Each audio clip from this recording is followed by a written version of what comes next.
Greetings, fellow explorers of the human psyche. This is your friend Frank, here to welcome you to another captivating episode of the Clockwork Eye, your guide to illuminating the labyrinth of the mind, one insight at a time. Today, we embark on a fascinating journey into the world of behavioral economics and the intriguing paradox known as the Ultimatum Game. This simple yet profound thought experiment has captured the attention of researchers and thinkers across disciplines, shedding light on the complex interplay of fairness, self-interest, and social norms in human decision-making. So, join us as we unpack the mysteries of this intellectual puzzle and discover how its implications extend far beyond the confines of the laboratory. The Ultimatum Game, first introduced by economists Werner Guth, Rolf Schmidt-Berger, and Bernd Schwarz in 1982, is a two-player game in which one participant, the proposer, is given a sum of money and asked to divide it between themselves and another participant, the responder. The catch? If the responder accepts the proposer's offer, both players receive their respective shares. However, if the responder rejects the offer, neither player receives anything. The game is typically played anonymously and as a one-shot interaction, with no opportunity for negotiation or retaliation. At first glance, the Ultimatum Game appears to have a straightforward solution. The proposer should offer the smallest possible amount, maximizing their own gain while still securing the responder's acceptance.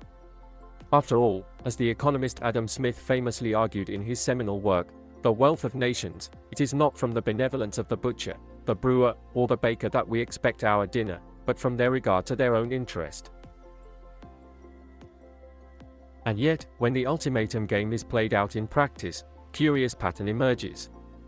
Across cultures and contexts, proposers consistently offer more than the minimum, typically around 40 to 50% of the total sum.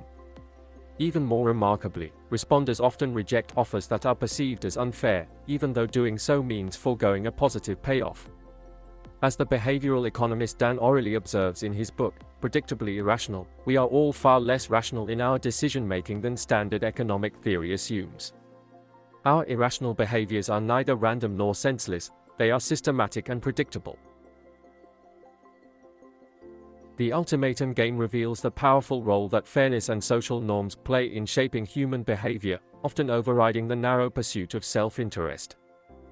As the psychologist and Nobel laureate Daniel Kahneman explains in his book, Thinking, Fast and Slow, the idea of fairness is a complex one, and it is not always well defined.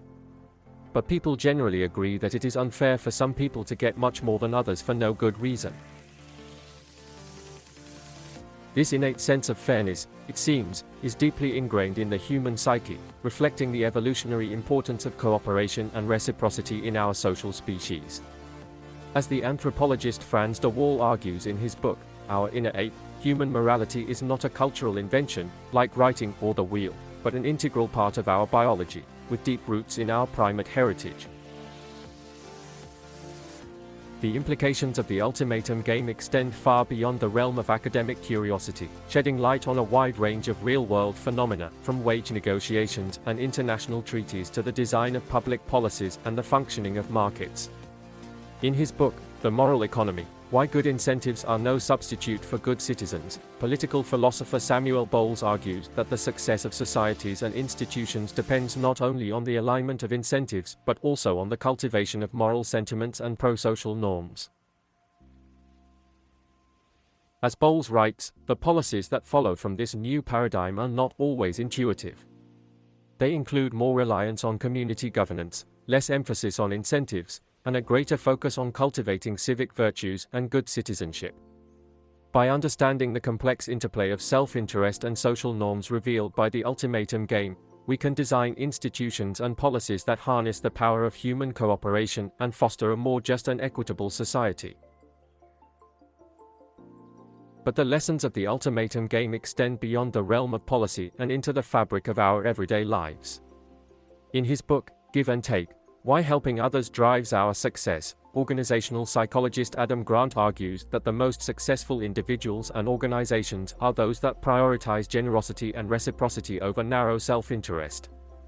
As Grant writes, the more I help out, the more successful I become. But I measure success in what it has done for the people around me. That is the real accolade. By cultivating a mindset of fairness and generosity, we can build stronger relationships, more effective teams, and more resilient communities. The Ultimatum Game reminds us that our individual success is inextricably linked to the well-being of those around us, and that by working together and looking out for one another, we can create a rising tide that lifts all boats. Of course, the Ultimatum Game also reveals the challenges and tensions inherent in balancing self-interest with social norms. In a world of limited resources and competing demands, the pursuit of fairness and reciprocity can sometimes come at a personal cost. As the philosopher Ayn Rand argued in her novel, Atlas Shrugged, the man who does not value himself cannot value anything or anyone. Navigating these tensions requires wisdom, empathy, and a deep understanding of the complex web of social and economic forces that shape our lives. By grappling with the insights of the Ultimatum Game, we can develop a more nuanced and informed perspective on the nature of human behavior and the challenges we face as individuals and as a society. So, my dear Clockwork Eye viewers, I invite you to reflect on the role that fairness, reciprocity, and social norms play in your own lives. Where do you see the dynamics of the Ultimatum Game at work, and how can you cultivate a mindset of generosity and cooperation in your personal and professional relationships? Share your thoughts and experiences in the comments below, and let us learn from each other as we navigate the complex landscape of human social interaction. And as always, if you found some value in this video, please leave a like, and consider subscribing to the Clockwork Eye for more mind-expanding content that will challenge your assumptions, broaden your horizons, and help you cultivate a deeper understanding of the human condition. Remember, as the poet Maya Angelou once wrote, "I've learned that people will forget what you said, people will forget what you did, but people will never forget how you made them feel."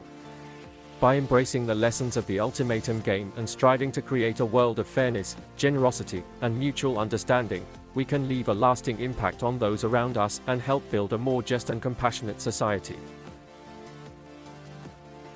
Until next time, my fellow travelers on the path of wisdom, keep questioning, keep collaborating, and keep striving for a better understanding of ourselves and each other. This is your friend Frank, at the Clockwork Eye, signing off. Cheerio.